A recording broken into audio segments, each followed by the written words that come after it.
Salutare lume, bine ați venit. Sper să ai net, scaun nou. Eu sunt nice. Oh, Doamne, trebuie să... Oh, meu somn ca dracu, dar asta e, n-am ce face. Mă voi culca.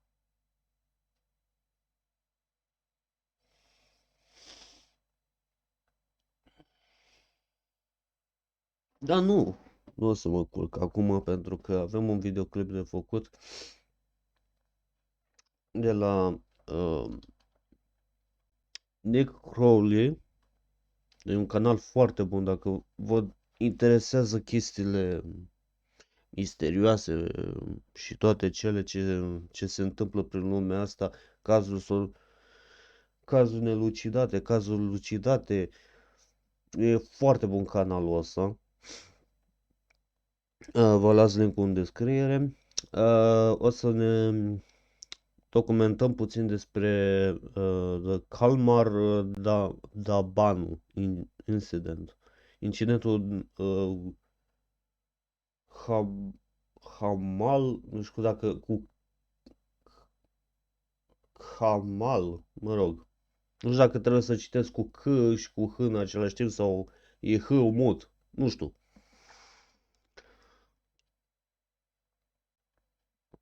Aia e.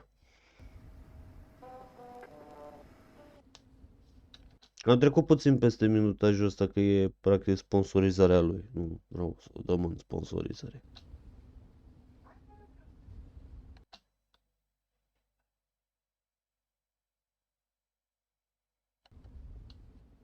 The Dyatlov Pass incident.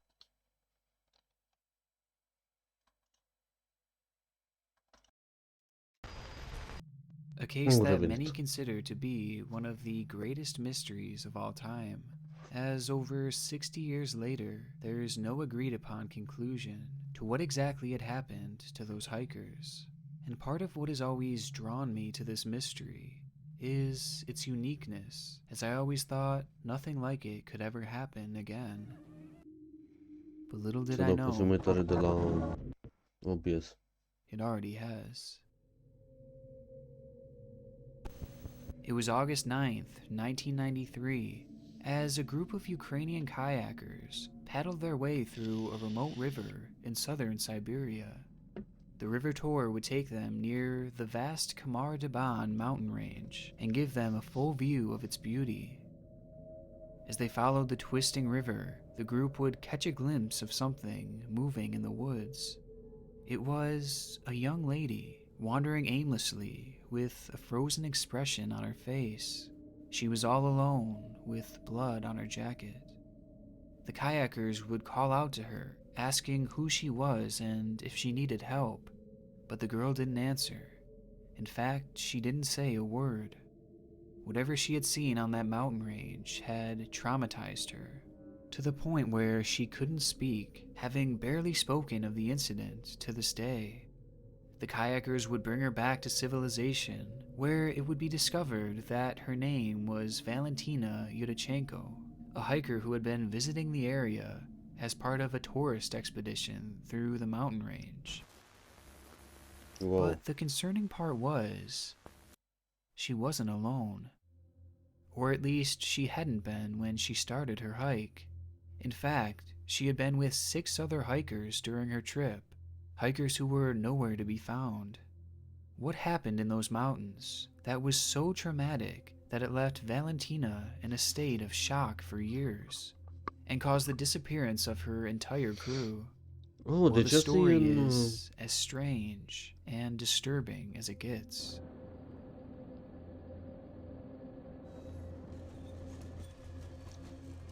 It all started on August 2nd, 1993, 7 days before Valentina would be found lost in the woods. A group of 7 hikers had set out on a tourist expedition through the Siberian mountain range of Khamar Daban. The group consisted of 24-year-old Tatiana Filipenko, 23-year-old Alexander Kresin, as well as Denis Shvachin, Victoria Zalasova, Tamar Bapanov, and of course, Valentina Yudachenko. each of whom were merely teenagers. But despite their youth, they were all well-trained and experienced hikers, and the group was led by 41-year-old Ludmila Korovina, an internationally renowned master in pedestrian tourism with immense knowledge of the area. They were a well-prepared and run group, and the Khamar Daban Mountains were not viewed as being dangerous, especially in the middle of summer. The general area was a popular tourist attraction, and when Ludmila's crew set out on the morning of August 2nd, 2 other groups would follow on nearby trails, one of which was even led by Ludmila's 16-year-old daughter, Natalia. Oh, you're The fucking 2 kidding would me. plan on meeting up the very next day in the mountains along with their respective crews, before Ludmila and company would continue on towards Ludyanka, their final destination. And Oh, luckily for zici ceva them, în the weather România. forecast had predicted clear skies for the majority of the Dar trek, știu că e în Rusia, making asta the e clar. conditions perfect for a hike. However, the forecast couldn't have been more wrong.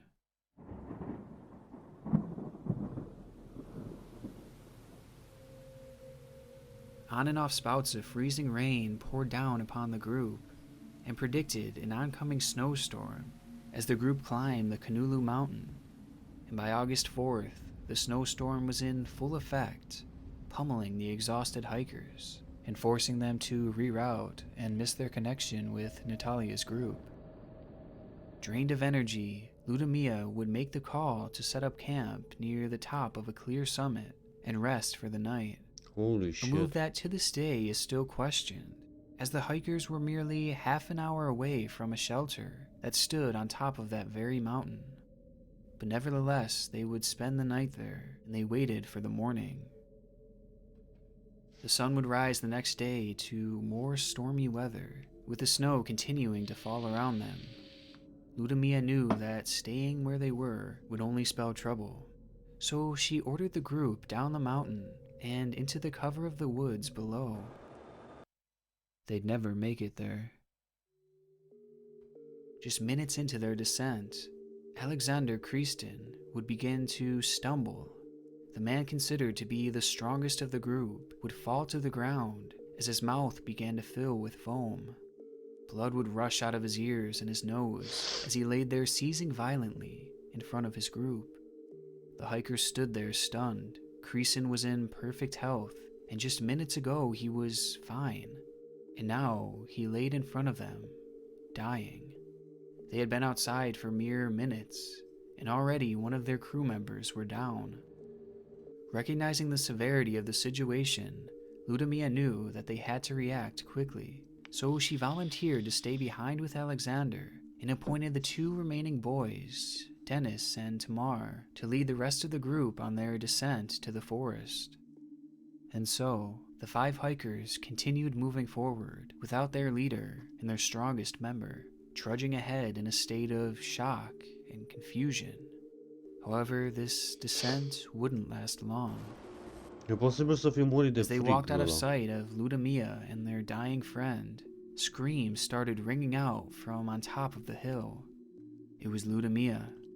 They rushed back up to see what was the matter, only to find a disturbing scene. Alexander was lying there, dead, and Ludmila was dying too, unable to move and on her last breath. To this day, it's still unclear what she died from, with reports saying that she had suffered from the same mysterious illness that Alexander seemed to have, while others say that it may have just been a heart attack. But either way, chaos erupted from the group. Both Victoria and Tamar would quickly collapse on the ground, twitching violently and bleeding the same way that Kristin had. They Yo, began tearing at their clothes, ripping them off and grabbing their necks as if they were being choked, all the whilst they desperately tried to gasp for air. Valentina rushed to help Victoria, but in an instant, the suffering girl would sink her teeth into Valentina, biting her and forcing her to back off. While this happened, Dennis started to run away from the group out of fear and confusion, having no idea what was happening to his friends or why. He could only watch as, one by one, they began to lose their minds and their lives. With Dennis hiding from the group, Tatiana also began to tear her warm clothing off, exposing her body to the freezing cold elements. She too grabbed for her throat and acted as if her own body was torturing her. Once on the ground, she would turn her attention to the rock that laid next to her, and in an instant she would begin to smash her head against it, over and over again, until her body would go limp.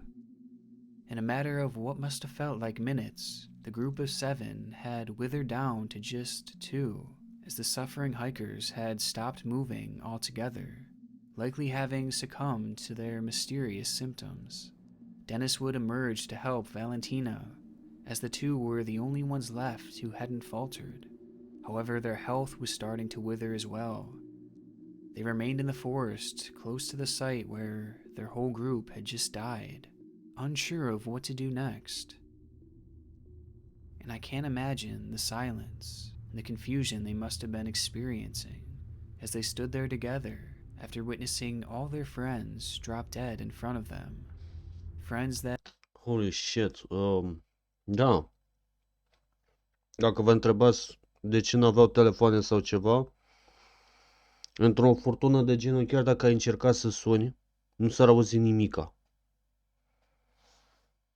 Holy shit. Oh my god. Înseamnă că toți aveau ceva problemă. Ori de sănătate, ori zăpada aia nu era o zăpadă normală. S-ar putea să fi fost o zăpadă din aia poluată. Să fi ajuns în cavitatea plămânilor. Și din cauza asta, practic, să moară încet, încet. Posibil chestia asta, nu știu, dar e ciudat. Eu am crezut că primul a murit din cauza temperaturii extrem de scăzute. Și corpul n-a mai avut timp să reacționeze și a dat sânge pe afară, practic, ca să... Na, încă rămăseseră și probabil s-o fi spart vreo venă sau ceva. Dar și ceilalți în același timp,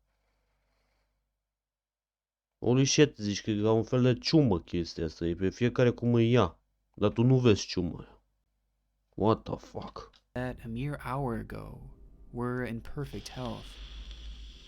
And the stark fate wasn't quite finished with the group either, as a short time later, Dennis would collapse alongside Valentina, as he too began bleeding profusely, leaving Valentina as the only living member of the group.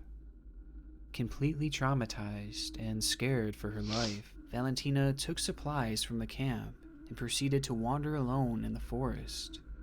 She did so for 3 days before being found by the kayakers on August 9th. Oh my Остальным god. дала команду спускаться вниз, но почти сразу остановила группу и попросила подняться за ней кого-нибудь. Таня достала тент, и остальные накрылись им. Я поднялась к коровиной, глаза у Саши были огромные. Fii mă cu aia. It would be 3 weeks before the bodies were discovered, as they received no guidance from the deeply traumatized Valentina. And what the rescue party saw when they stumbled upon the scene would shake them to their core. With one member saying it was a scary picture, the hikers were lying on a small ledge, some huddled together, some a little distance away. They had no eyes. In the empty sockets and parted mouths, worms were crawling. It's a story What the that fuck? seemingly makes no sense. 6 healthy people turning insane and dropping dead in the matter of minutes. Which prompts the all-important question, what happened to those hikers? A question that to this day remains without a true answer. A few of the hikers' bodies would be flown into the Siberian city of Yuli, where autopsy reports ruled that the 6 hikers had died of hypothermia and protein deficiency, Da, pointing to the idea that Ceea the ce group ziceam. had not been eating enough throughout their trip. But the more I look into this, the less I believe that this is possible. Just looking over the symptoms, This cause of death does explain some of their behaviors, such as the paradoxical undressing. However, it fails to explain them all. The biting, the banging of their heads against rocks, the foaming of the mouth, and the bleeding are all inconsistent with this conclusion.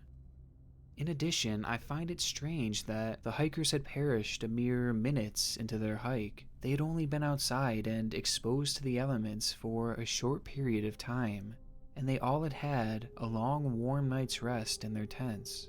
So how could hypothermia have set in so quickly? After all, it was summertime, and despite the snow, the temperature was likely barely below freezing. Also, if hypothermia were truly to blame, and they were in such bad shape. Aici am eu o explicație. Well, dacă stăm să ne gândim foarte bine ce înseamnă hipertermia, am putea să ne gândim faptului că hai să dăm un exemplu mai frumos. Aș putea zice, da? Un exemplu mai frumos. Să zicem că ați sta undeva, nu știu, pe o placă de fier, da? Bate soarele, e foarte fierbinte, sunteți uzi de la aia, transpirați ca dracu și vedeți o ușă, da? O ușă de la o simplă cutie. Bam, frumos să aveți o cutie în față, o ușă. Caz prioritar al omului, da, vrei să te duci să te adăpostești de soare pentru că este foarte cald și vrei să te răcorește, da? Ei bine, aici intervine problema. Ai deschis ușa, ai intrat, este extrem de frig. Dintr-o dată. Se depune hipertermia din strat pentru că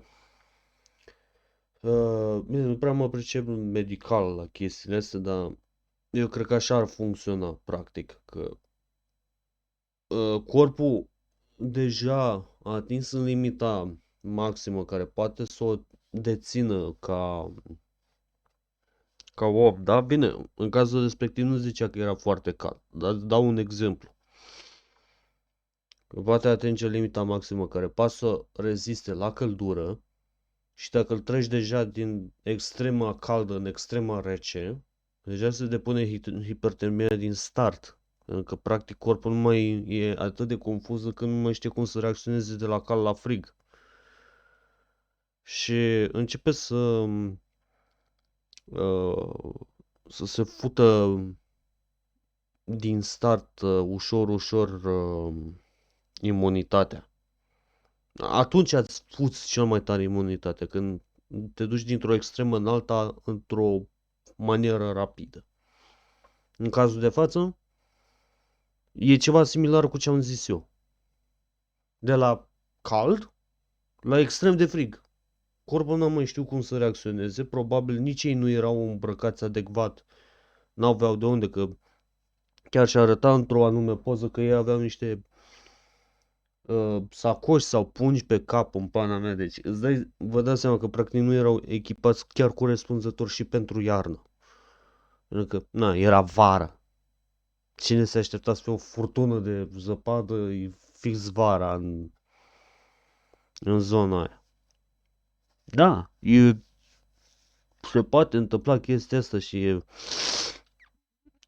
foarte mulți din ăștia exploratori de genul montani și toate cele, cam prin chestia asta mai trec unii. E per probabil să fie o problemă de... Na, și îți dai seama că iarna corpul cere mai multe proteine ca să poată să reziste. Ei probabil au avut doar mâncarea doar moment cât să poată să reziste pe parcursul verii.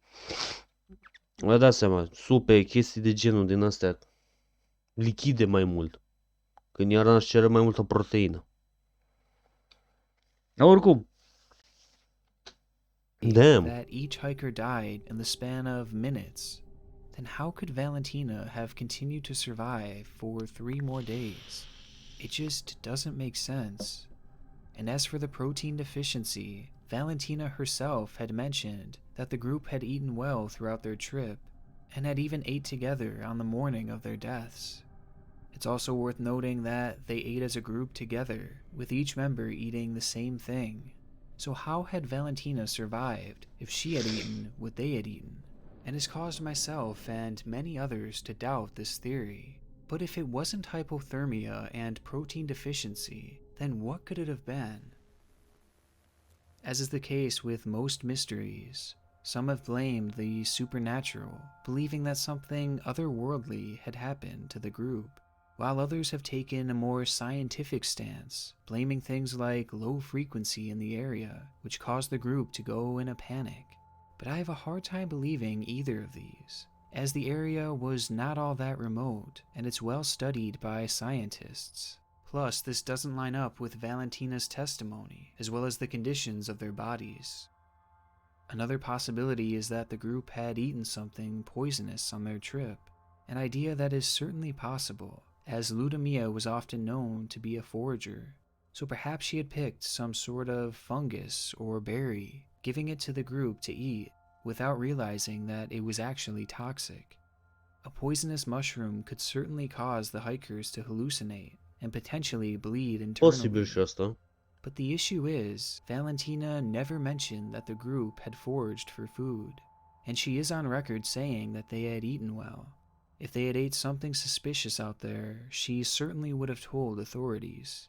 Plus, if they had all eaten together, then how had Valentina not been poisoned?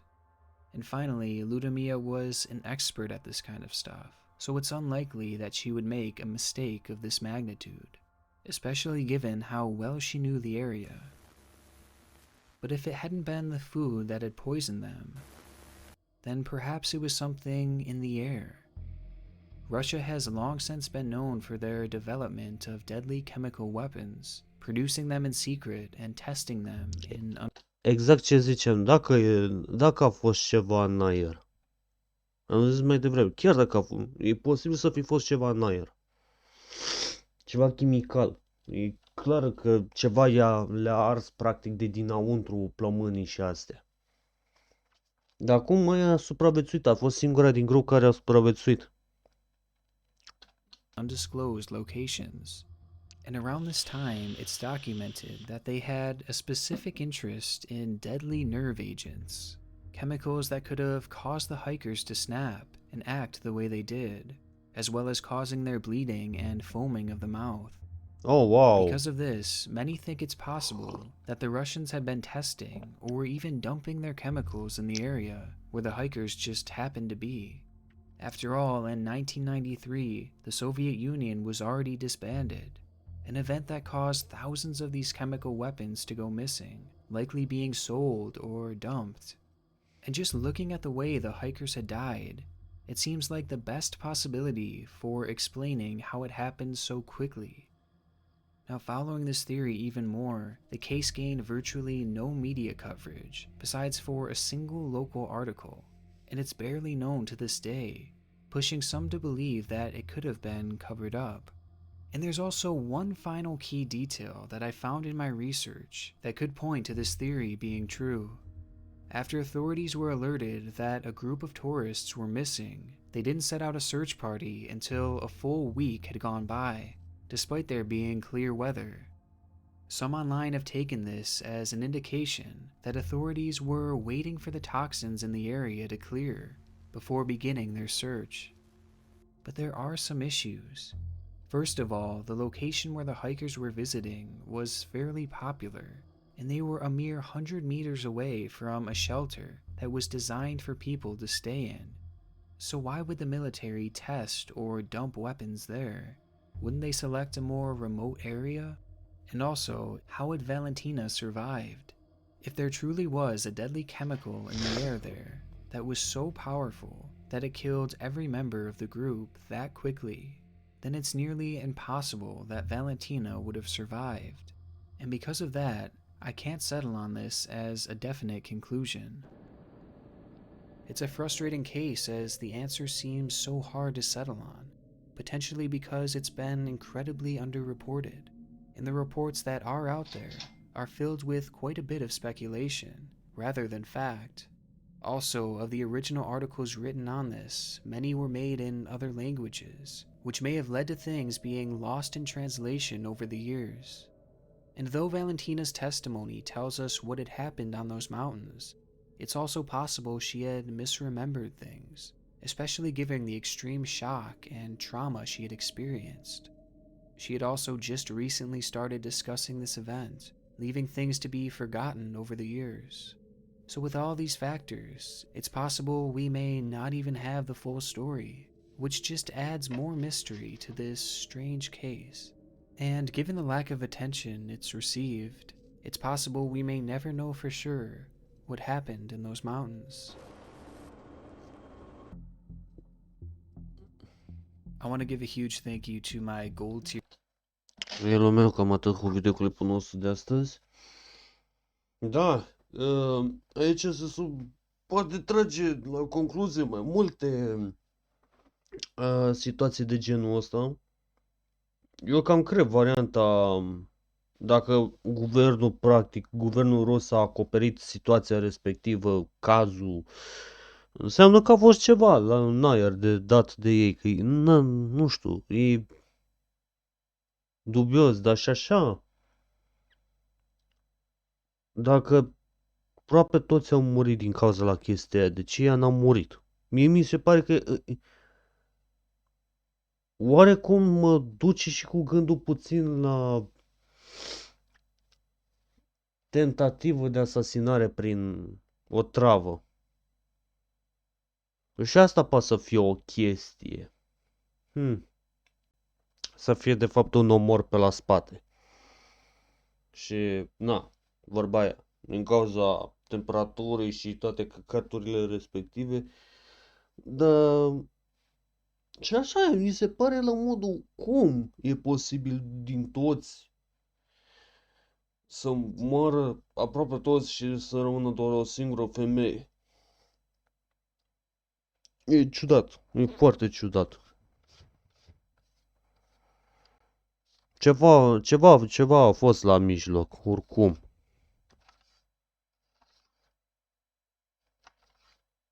Ei bine, ne vedem data viitoare și eu vă spun ce au ales.